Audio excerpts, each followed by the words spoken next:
মোৰ ঘৰত মাছৰ পেটিটো কোনেও ভাল নাপায়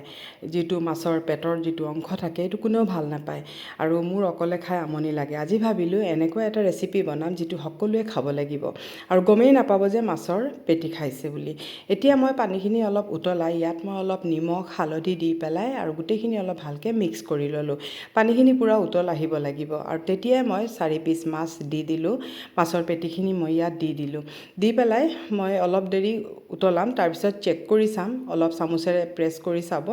যে এই ধৰণে যদি একেবাৰে মানে আঙুলি লগে লগে সোমাই গৈছে তাৰ মানে সিজি গৈছে খুব সোনকালে সিজি যায় 5 মিনিট মানো নালাগে খুব সোনকালে সিজি যায় এতিয়া মই এইখিনি অলপ ঠাণ্ডা কৰি লম কাৰণ মাছখিনি বাছিব লাগিব অলপ ঠাণ্ডা হৈ গ'ল তাৰপিছত মই এতিয়া মাছখিনি বাছি লৈছোঁ এনে যাত ভালকৈ বাছিব নহ'লে পিছত কাইট লাগি যাব পাৰে সেইকাৰণে মই খুব ভালকৈ চাই চিতি এইখিনি পুৰা ভালকৈ বাছি লৈছোঁ এই ধৰণে ৰেচিপিটো বনালে মানে কোনেও গমেই নাপাব যে মাছৰ পেটি খাইছে বুলি আৰু এতিয়া এইখিনি পুৰা বাছি ল'লোঁ এতিয়া মই এখন কেৰাহী পাতিছোঁ তাত মই অলপ মিঠাতেল দি দিম আৰু মিঠাতেল মানে ইমান বেছিও দিয়া নাই অলপ কমকৈ দিছোঁ আৰু প্ৰথম মই দিছোঁ অলপ নহৰু দিয়াৰ কাৰণ হৈছে যে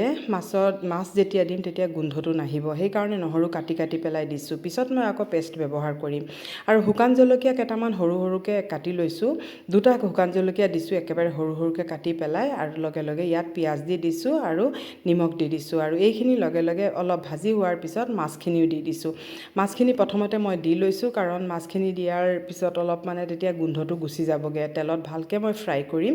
তাৰপিছত এতিয়া মই গেছৰ ফ্লেমটো অলপ মিডিয়াম টু ল' কৰি পেলাই এইখিনি ফ্ৰাই কৰিছোঁ নহ'লে লাগি যাব আৰু ইয়াত লগে লগে আকৌ আদা নহৰুৰ পেষ্টটো দি দিছোঁ তেতিয়াও মাছৰ গোন্ধটো নাইকিয়া হৈ যাব আদা নহৰুৰ পেষ্টটো দি পেলাই ভাজিলে মাছৰ গোন্ধটো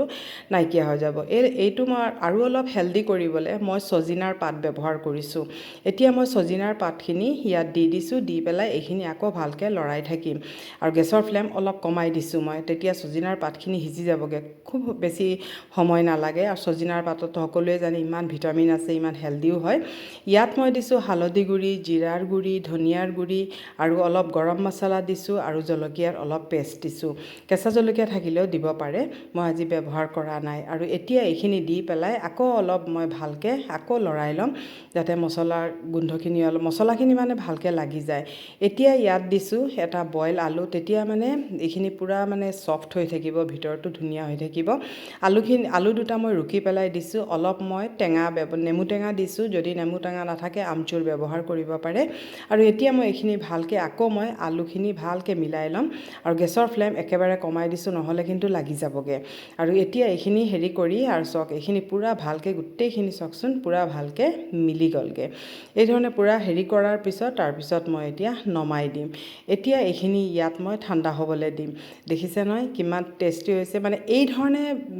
খাব পাৰি কিন্তু মই এই ধৰণে নকৰোঁ আৰু অলপ বেলেগকৈ বনাম এতিয়া মই এইখিনি অলপ ঠাণ্ডা হ'বলৈ দিছোঁ এইখিনি ঠাণ্ডা হোৱাৰ পিছত এতিয়া মই হাতেৰে এটা টিক্কি শ্বেপ দি দিম যিটো শ্বেপ ভাল পায় আৰু আপোনালোকে মই একেবাৰে চিম্পল গোল সেইটোৱেই দিছোঁ এইটো এই ধৰণে কৰি পেলাই মানে প্ৰথমতে চেক কৰি ল'ম যদি চক ভাঙি গৈছে সেইকাৰণে মই ইয়াত দি দিছোঁ চাটুগুড়ি যদি চাটুগুড়ি নাথাকে ডাইৰেক্ট কৰ্ণফ্ল'ৰ দিব মই কিন্তু কৰ্ণফ্ল'ৰ ব্যৱহাৰ কৰিম কিন্তু কম কৰিম সেইকাৰণে মই ইয়াত কৰ্ণফ্ল'ৰ ব্যৱহাৰ কৰা নাই আপোনালোকে যদি কৰ্ণফ্ল'ৰ ব্যৱহাৰ কৰে তেতিয়াহ'লে ইয়াতে ডাইৰেক্ট কৰ্ণফ্ল'ৰ দি দিব আৰু তেতিয়া আৰু একো ঝামেলা নহ'ব মই কিন্তু কৰ্ণফ্ল'ৰ পিছত ব্যৱহাৰ কৰিম মই ইয়াত অলপ চাটুগুড়ি ব্যৱহাৰ কৰিছোঁ যদি চাটুগুড়ি নাথাকে বেচন অলপ ভাজি পেলাই দিব কেঁচা বেচন নিদিব নহ'লে গোন্ধ আহিব আৰু এতিয়া এইখিনি অলপ গোলকৈ মই এটা টিক্কি শ্বেপ দি লৈছোঁ আৰু এতিয়া 4টামান হৈ গ'ল এতিয়া মই এখন কেৰাহী পাতি ইয়াত আজি মই এইকেইটা মিঠাতেলতে ফ্ৰাই কৰিম আৰু ইমান বেছি মই তেল নিদিওঁ এতিয়া লৈছোঁ মই কৰ্ণফ্ল'ৰ মই 1 চামুচ অলপ ভৰি পেলাই লৈছোঁ আৰু এতিয়া এইখিনি অলপ এটা চিলাৰী বনাই লৈছোঁ এই ধৰণে এটা চিলাৰী বনাই লৈছোঁ এয়া চাওক অলপ পানী হয় আৰু এতিয়া এইটো অলপ ইয়াত ডুবাই পেলাই তাৰপিছত মই তেলত দি দিম তেতিয়া কি হ'ব বাহিৰ চাইডটো ইমান ক্ৰিস্পি হ'ব আৰু এই ধৰণে দিলে নাফাটেও আৰু চাবচোন খুব ধুনীয়া হয় সেইকেইটা তাৰপিছত অলপ হোৱাৰ পিছত মই আকৌ লুটিয়াই দিছোঁ দেখিছে নহয় কালাৰটো কিমান ধুনীয়া হৈছে আৰু বাহিৰটো পুৰা টান হৈছে মানে খুব ধুনীয়া হৈছে এই ধৰণে বনাই পেলাই থৈ দিলে ফ্ৰিজত যদি থৈ দিয়ে আৰু খোৱাৰ সময়ত গৰম কৰি পেলাই খাব পাৰে বা টিক্কিখিনি বনাই পেলাইও ষ্ট'ৰ কৰিব পাৰে ফ্ৰিজাৰত মানে কণ্টেইনাৰত সোমোৱাই পেলাই এতিয়া আমাৰ এইখিনি পূৰা চাওকচোন ৰেডি হৈ গ'ল ইমান সহজ আৰু একেবাৰে হেল্ডিও হয় মই যিটো চজিনাৰ পাত ব্যৱহাৰ কৰিছোঁ এনেইতো ল'ৰা ছোৱালীয়ে চজিনাৰ পাত নাখাব এই ধৰণে দিলে খাব আৰু এয়া চাওক আমাৰ টিক্কি ৰেডি হৈ গ'লগৈ খুব ধুনীয়া কালাৰ আহিছে আৰু এতিয়া এটা মই ভাঙি পেলাই দেখাইছোঁ যদি ভাল লাগিছে লাইক আৰু শ্বেয়াৰ কৰি দিব আৰু কেনেকুৱা পাইছে কমেণ্ট কৰিব